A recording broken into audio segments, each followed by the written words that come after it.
You check your blood pressure today and you read one number, but the other number, sitting quietly underneath it, might be raising your risk of a heart attack right now, and almost nobody has told you that. Maybe your doctor has done this to you. They check the top number, write it down, and move on. The bottom number barely gets a glance. But the biggest blood pressure study ever done, looking at 36 million readings from over 1 million people, found that the bottom number, the diastolic, predicts heart attacks and strokes on its own, not as a sidekick, independently. And that blind spot plays out in clinics every day. My name is Emma Johnson, and this channel exists for one reason: to help you understand what the research on your own health actually says. In plain language, no jargon.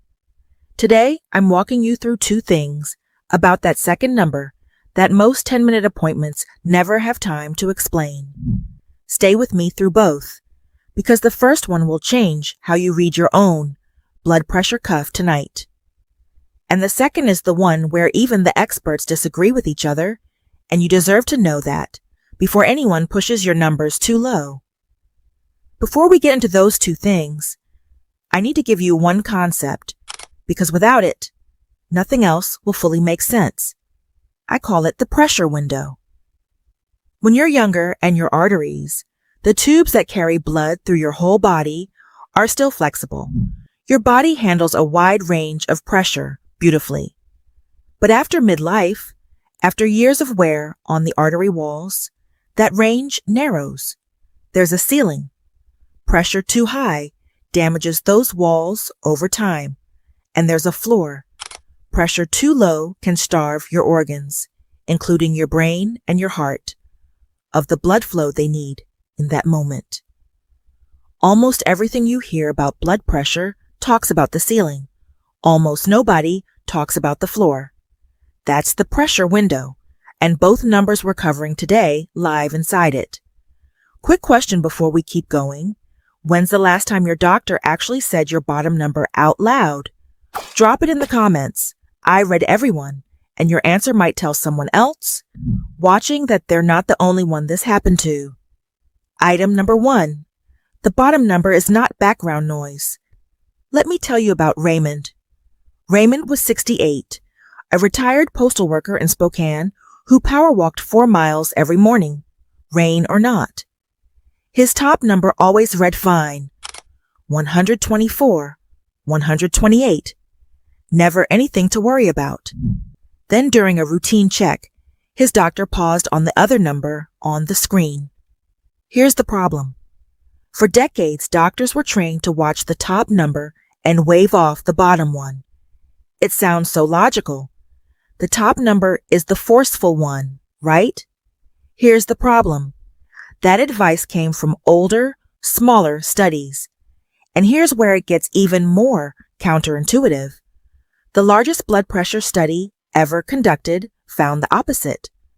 In 2019, researchers at Kaiser Permanente published a huge study in the New England Journal of Medicine. They analyzed 36 million blood pressure readings from more than 1.3 million adults over 8 years. More than 44,000 of those people had a heart attack or stroke during the study.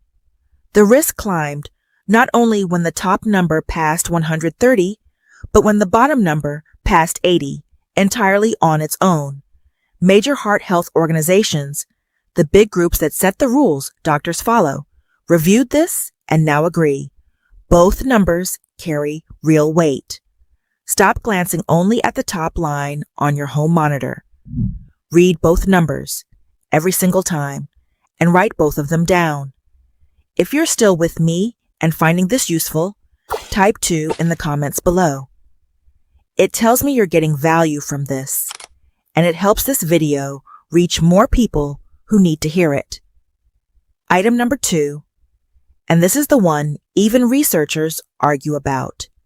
Let me tell you about Carol. Carol was 74, East Sioux, retired choir director in Asheville, proud that her numbers had finally gone perfect after years on medication. Her last reading was 118/58. Her doctor's office practically cheered. Then, one afternoon, standing up from a chair, the room tilted and she had to grab the counter. Here's the problem. We just told you lower is better. For the top number, that's mostly true. But here's where it gets messier. Some research suggests the bottom number can drop too low. And here's the twist. Even the scientists who study this don't fully agree on how big that risk really is.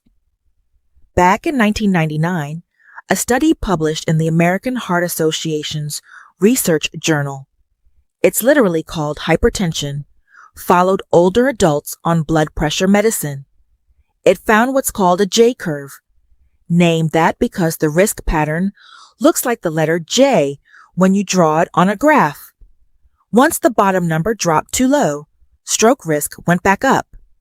That single study shaped medical advice for years.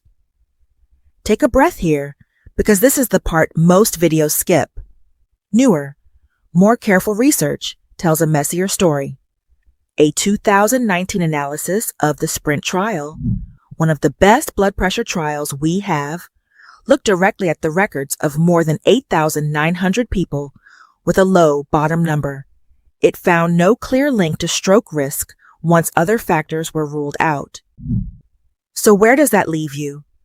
The evidence isn't fully settled, but across many trials, this J-curve shows up more clearly for heart-related death than it does for stroke. Don't celebrate a bottom number in the 50s as a win without your doctor actively checking for dizziness, fatigue, or fainting, especially if you're on more than one medication. I promised you something useful, so here it is. Step 1. When you check your blood pressure, say both numbers out loud, even just to yourself.